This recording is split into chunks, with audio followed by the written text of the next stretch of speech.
Si tu es arrivé jusqu'ici aujourd'hui, ce n'est peut-être pas par hasard. Peut-être que ce n'est pas simplement une vidéo de plus qui défile devant tes yeux pendant que le temps s'écoule. Il existe une réelle possibilité que quelque chose, au fond de toi, ait cherché exactement ces mots. Car depuis des jours, des mois, voire des années, une question silencieuse brûle en toi.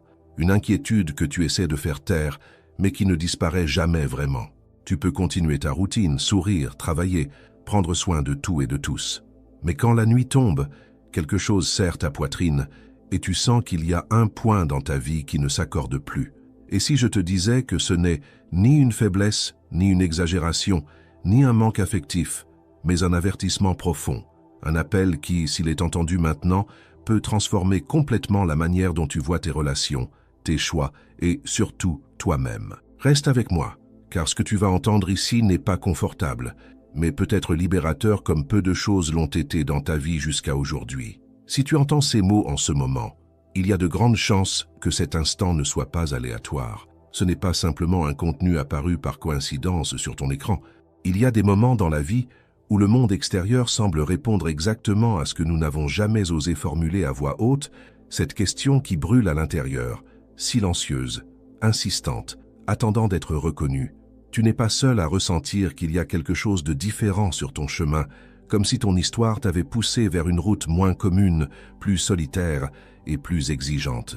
Lorsque Carl Jung parlait de personnes choisies, il ne faisait pas référence à quelqu'un de supérieur, de spécial ou de meilleur que les autres, mais à cet être humain qui ne parvient plus à vivre en paix en faisant semblant, en se trompant lui-même, en maintenant des rôles qui ne correspondent plus à sa vérité. Si tu es arrivé jusqu'ici, c'est peut-être parce qu'une partie très profonde de toi s'est lassée de détourner le regard et a décidé, enfin, d'affronter ce qui est ignoré depuis trop longtemps. Quand Jung parle de Dieu, il ne se limite pas à la religion ou aux dogmes extérieurs. Il parle de l'image du divin dans la psyché, d'un centre intérieur qu'il appelle le soi, une sorte d'axe silencieux qui tente de maintenir ta vie alignée avec ce que tu es réellement. L'avertissement de Dieu dans cette vision ne descend pas seulement du ciel comme un éclair. Il résonne dans le corps, dans les émotions, dans les rêves, dans cette inquiétude difficile à expliquer que tu essaies de balayer sous le tapis. Bien avant que ton esprit rationnel ne l'accepte, ton inconscient a déjà compris que quelque chose ne va pas. Et, le plus souvent, cet avertissement tourne autour d'une personne très précise, presque toujours un homme. Il peut être poli, intéressant, profond, charmant. Il a peut-être été ton confident, ton soutien dans des moments difficiles, quelqu'un qui t'a fait te sentir vue et comprise comme peu de personnes ont su le faire. Et pourtant, il y a ce nœud dans ta poitrine, cette sensation persistante de désalignement, quelque chose que tu as avalé en silence d'innombrables fois pour éviter le conflit, pour ne pas paraître excessive, pour ne pas perdre ce qui semblait si rare. Ce texte n'est pas là pour te juger ni pour pointer du doigt, mais pour éclairer le schéma qui guide ton cœur. À travers ces réflexions, tu seras invité à regarder avec honnêteté des questions difficiles. Pourquoi cette attraction est-elle si forte, presque magnétique? De quoi cet avertissement intérieur cherche-t-il réellement à te protéger? Et que devient ton âme lorsque tu continues d'ignorer des signes qui se répètent depuis si longtemps? Avant d'étiqueter qui il existe une question encore plus importante. Qui es-tu, toi, dans cette histoire? Celle qui se perd en essayant de sauver, celle qui attend d'être choisie, ou celle qui décide pour la première fois de se choisir elle-même. Rester ici peut transformer la manière dont tu comprends chaque relation que tu as déjà vécue. Lorsque nous parlons de ce que cet homme représente dans le langage de Jung, nous devons aller au-delà de l'évidence. Il ne s'agit pas d'un symbole abstrait, d'une figure mythologique lointaine ou d'un personnage religieux, mais de quelqu'un de très réel, en chair et en os, dont l'image surgit presque automatiquement dans ton esprit pendant que tu écoutes ces mots. Il peut s'agir d'un ex, du partenaire actuel, d'un ami particulier, d'un professeur, d'un guide spirituel ou même de quelqu'un avec qui il n'y a jamais eu de définition claire. Le point commun, c'est que sa présence ne traverse pas ta vie de manière neutre. Elle laisse des marques, active des émotions profondes, désorganise tes certitudes. Au premier niveau, il n'est qu'un être humain avec son histoire, ses blessures, ses choix et une personnalité bien construite. Il peut sembler équilibré, intelligent, sensible, quelqu'un qui écoute attentivement et pose des questions que personne d'autre n'a posées. Il peut être charismatique au point de faire taire une pièce entière lorsqu'il arrive, ou au contraire discret, presque invisible, mais avec un regard qui semble te traverser. C'est là que naît la pensée dangereuse. Enfin, quelqu'un qui me comprend. Et c'est ici que le jeu commence. Car ce que tu vois à ce stade n'est que la persona, le masque social que nous utilisons tous pour fonctionner dans le monde. Derrière ce masque se cachent des ombres, des peurs, des désirs de contrôle, des insécurités et des impulsions qu'il évite lui-même de regarder en face. Lorsque tu ressens un malaise diffus en sa présence, c'est parce que tu as effleuré cette couche cachée. À un niveau plus profond encore, cet homme cesse d'être une personne précise pour devenir un archétype, une image ancestrale présente dans l'inconscient collectif. Il peut porter l'énergie du trompeur, celui qui vit à la frontière entre la vérité et l'illusion, ou celle d'une masculinité immature qui a besoin de dominer pour ne pas entrer en contact avec sa propre fragilité. Il ment rarement de manière directe, mais il déforme, omet, parle à demi-mot, te poussant à douter de ta propre perception. Il se présente comme blessé et profond, tout en répétant des schémas qui te font souffrir. Jung a observé ce type de figure dans les mythes du monde entier, des personnages qui aident autant qu'ils détruisent, toujours placés entre le sacré et le chaotique. À un niveau plus subtil, cet homme est aussi une image intérieure. Pour les femmes, Jung appelait cela l'animus, la figure masculine interne, cette voix qui peut te dire que tu n'es pas suffisante, que sans lui, tu ne vaux rien, que personne d'autre ne t'aimera. Cette voix n'est pas apparue par hasard. Elle a été façonnée par des expériences précoces et par des figures masculines importantes de ton histoire. L'homme extérieur devient alors simplement l'écran sur lequel cette voix est projetée. Pour les hommes, cette figure peut apparaître sous la forme d'un rival, d'un supérieur hiérarchique, de quelqu'un à la fois admiré et détesté, qui éveille simultanément l'envie et la fascination. Le point central est que cette attraction est rarement aléatoire. Elle touche des mémoires anciennes, des attentes infantiles et des messages profonds liés à la valeur et au sentiment d'appartenance. Lorsque l'avertissement surgit, il ne cherche pas à t'éloigner de ce miroir, mais à te pousser à le regarder avec plus de courage. C'est seulement ainsi que tu commences à percevoir le rôle que tu répètes, celle qui sauve, celle qui attend, ou celle qui assume enfin la responsabilité de sa propre âme. L'avertissement n'arrive pas de manière spectaculaire. Il se manifeste progressivement, de façon subtile, d'abord dans le corps. Une tension dans la poitrine, un nœud à l'estomac, une fatigue inexplicable chaque fois que tu es sur le point de le voir. Tu te surprends à sourire alors qu'un frisson froid traverse ton corps. La réaction immédiate est souvent de minimiser. J'exagère, je suis trop sensible. Et ainsi, tu fais taire le premier signal. Pourtant, le corps perçoit ce que l'esprit ignore. Un regard qui ne correspond pas aux paroles, un ton de voix désaccordé, des histoires qui ne s'emboîtent jamais complètement. Jung croyait que le corps était la scène sur laquelle l'inconscient s'exprime. Lorsque tu rentres chez toi après l'avoir vu et que tu ressens une lourdeur dans la poitrine, l'esprit agité, c'est déjà un langage psychique. Si ces signaux sont ignorés trop longtemps, l'inconscient intensifie la communication à travers les rêves. Des rêves étranges, répétitifs, symboliques, des maisons sans issue, des voitures hors de contrôle, des couloirs interminables. Ce ne sont pas des images aléatoires, mais des messages codés. La voiture qu'il conduit représente le contrôle que tu as cédé. La maison confuse symbolise une âme perdue en elle-même.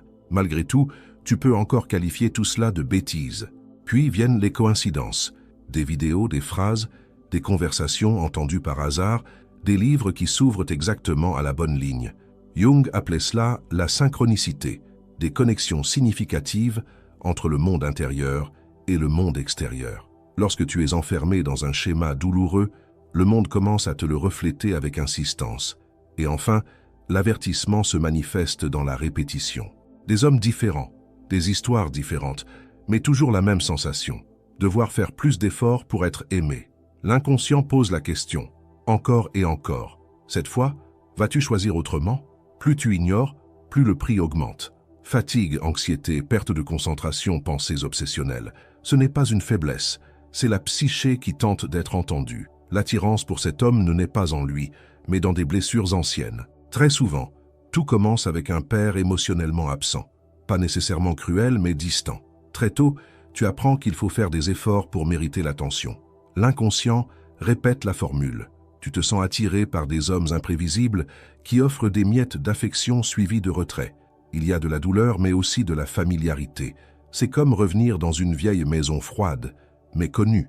La blessure tente de se guérir en recréant le décor. Si cette fois il reste, Peut-être que je serai suffisante. Cette dynamique crée des complexes, des noyaux émotionnels qui réagissent automatiquement lorsqu'ils sont activés. Tu ne réagis pas à lui comme à n'importe qui, tu réagis à toute une histoire jamais résolue. À cela s'ajoute l'idéalisation. Tu projettes sur lui des qualités que tu as abandonnées en toi. Il te semble fort, authentique, libre, tandis que toi, tu t'es adapté pour être accepté. Tu aimes en lui des parties de toi restées endormies. S'ajoute encore la peur du vide. La paix peut sembler ennuyeuse à celles qui ont grandi dans le chaos émotionnel.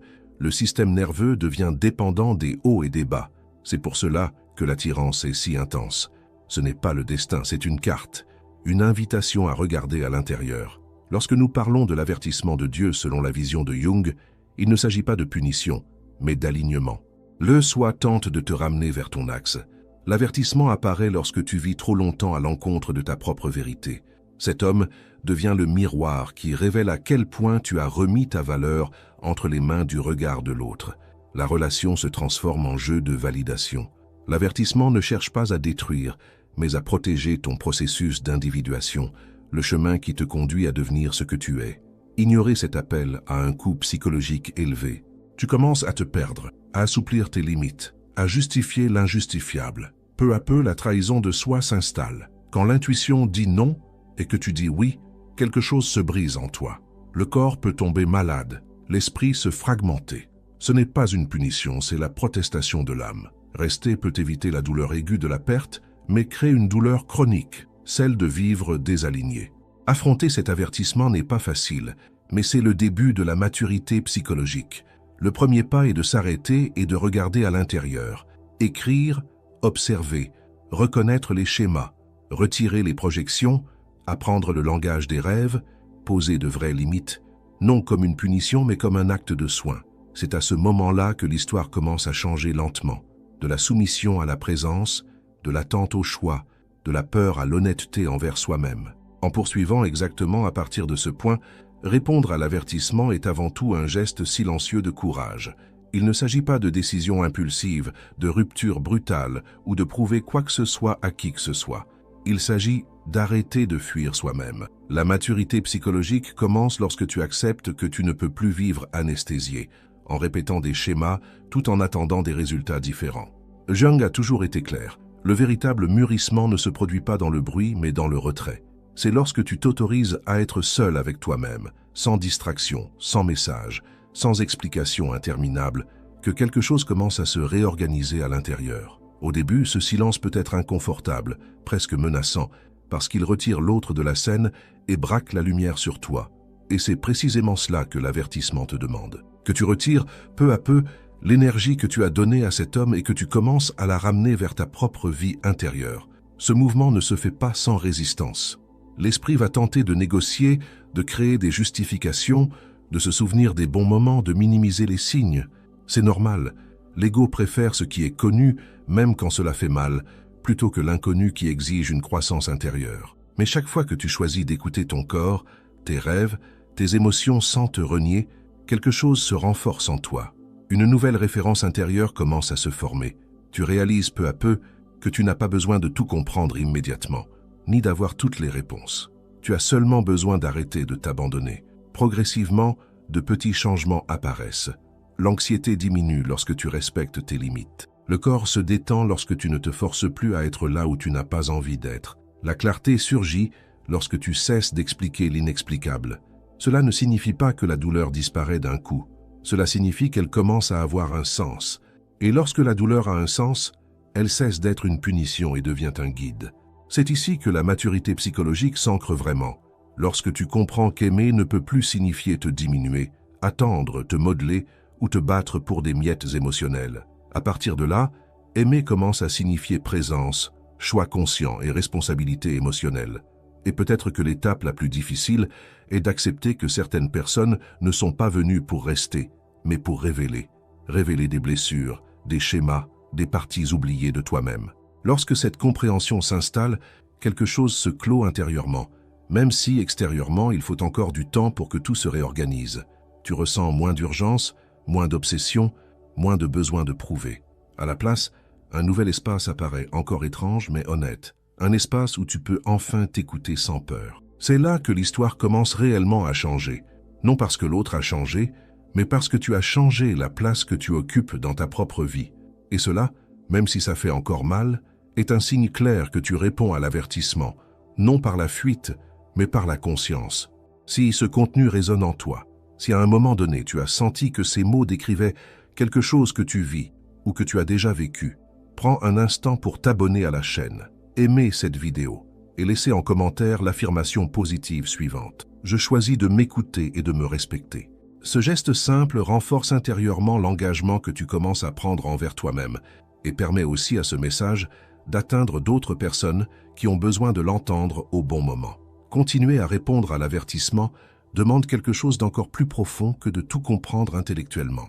Cela exige de soutenir cette décision intérieure lorsque personne ne regarde, lorsqu'il n'y a pas d'applaudissements, lorsque la solitude apparaît comme un brouillard épais et que tu te demandes si tu fais le bon choix. Jung disait que le processus d'individuation est rarement confortable, car il nous arrache aux anciennes identifications qui nous donnaient une fausse sensation de sécurité. Au début, tu peux ressentir un vide étrange, comme si tu avais perdu quelque chose d'essentiel, alors qu'en réalité, ce qui s'est perdu n'est que l'illusion qui maintenait tout dans un équilibre fragile. Ce vide n'est pas une absence d'amour, c'est une absence de bruit. Et pour celles qui ont vécu toute leur vie dans la tension émotionnelle, le silence peut ressembler à l'abandon. Mais peu à peu, tu découvres que cet espace est fertile. C'est là que naissent de nouvelles questions, non plus à propos de l'autre, mais à propos de toi. Qu'est-ce que j'aime quand personne ne m'observe? Qu'est-ce qui m'apporte une paix authentique? À quel moment je me sens entière, sans avoir besoin de prouver quoi que ce soit? Ces questions ne surgissent pas de manière organisée. Elles apparaissent par petites touches, dans des gestes simples, dans des choix apparemment anodins, dire non sans culpabilité, partir avant de t'épuiser, ou simplement te reposer sans te justifier. Chacun de ces choix reconstruit quelque chose qui s'est lentement érodé au fil des années. L'avertissement, lorsqu'il est accueilli, ne transforme pas ta vie en un conte idéalisé. Il transforme ta relation à la réalité. Tu commences à voir plus clairement quand tu te trahis, et cela, bien que dérangeant, est profondément libérateur, car à partir de là, la responsabilité change de place. Il ne s'agit plus de ce que l'autre fait ou ne fait pas, mais de ce que toi, tu choisis d'autoriser.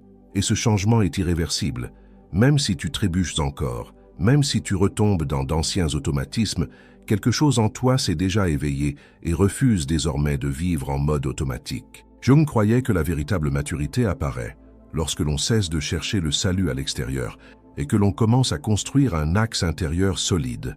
Cela ne signifie pas fermer son cœur ni devenir rigide. Cela signifie aimer sans se dissoudre, se relier sans se perdre. Sur ce chemin, tu peux ressentir de la tristesse en réalisant combien de temps tu as vécu déconnecté de toi-même. Cette tristesse fait partie du deuil de celle que tu as dû devenir pour survivre. Ne la rejette pas. Elle est le signe que tu n'as plus besoin de cette armure. La maturité psychologique n'élimine pas la douleur, mais elle l'empêche de devenir un destin. À partir de ce point, chaque relation, chaque choix et chaque silence devient une occasion de réaffirmer « Je suis ici avec moi-même ».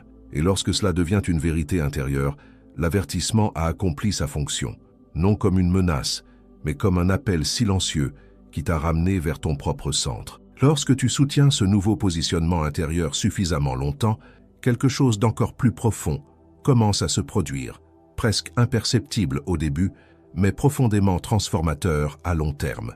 Tu commences à percevoir que la vie cesse de tourner autour de l'attente. Attendre un message, attendre un changement, attendre un signe extérieur qui confirmerait que tu es digne, aimable ou suffisante. C'est l'un des marqueurs les plus importants de la maturité psychologique, le déplacement du centre de gravité.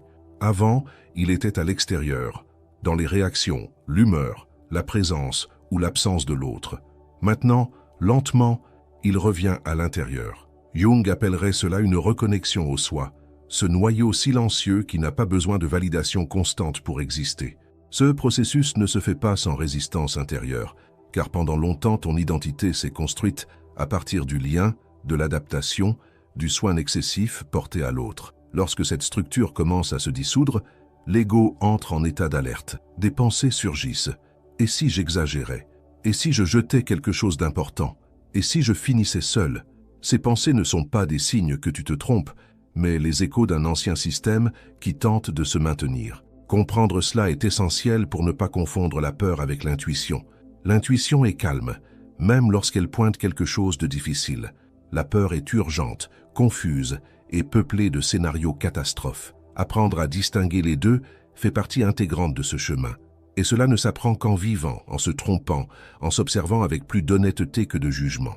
À mesure que tu continues de choisir de ne plus t'abandonner, de petits changements extérieurs commencent à refléter cette transformation intérieure. Des personnes qui ne s'approchaient que lorsque tu étais trop disponible commencent à s'éloigner.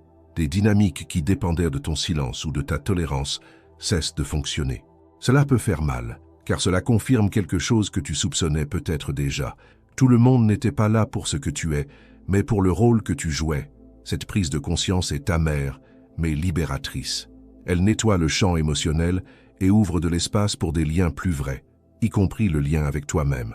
Jung disait que ce qui n'est plus vrai doit mourir pour que quelque chose de plus authentique puisse naître. Et mourir dans ce contexte n'est pas un événement dramatique, mais un processus lent de détachement. Détachement des attentes, des fantasmes, des versions idéalisées de l'autre et de toi-même. Tu commences à comprendre que tu n'as plus besoin de saisir chaque détail du comportement de l'autre pour continuer à avancer. Il y a une sagesse silencieuse dans le fait d'accepter ce qui est, sans chercher à réparer, à sauver ou à tout décoder. Cette acceptation n'est pas de la résignation, c'est de la clarté. C'est le moment où tu réalises que certaines questions n'ont plus besoin de réponse, parce qu'elles ont déjà accompli leur fonction. En même temps, tu commences à reconstruire ta relation à ton propre désir. Pendant longtemps, peut-être as-tu désiré en fonction de l'autre, de ce qui plaisait, de ce qui maintenait le lien vivant. À présent, une nouvelle question apparaît, parfois déconcertante. Qu'est-ce que je veux lorsque je ne cherche plus à être choisi? Au début, la réponse peut ne pas venir. Il peut y avoir un vide, une sensation de ne pas savoir. C'est naturel. Le désir authentique a besoin d'espace et de temps pour réapparaître lorsqu'il a été longtemps réprimé. Résiste à la tentation de combler ce vide trop rapidement avec une autre personne, un autre projet ou une autre distraction. Cet intervalle est précieux. C'est là que tu recommences à t'entendre sans interférence. Peu à peu, de petits élans authentiques émergent. L'envie d'apprendre quelque chose de nouveau, de reprendre un intérêt ancien, de changer certaines habitudes, de prendre soin de ton corps, non pour plaire mais pour te sentir vivante. Ce ne sont pas des changements superficiels. Ce sont les signes que ton énergie vitale, autrefois emprisonnée dans un cycle répétitif, recommence à circuler. Jung voyait ce mouvement comme un retour de la libido psychique vers son cours naturel.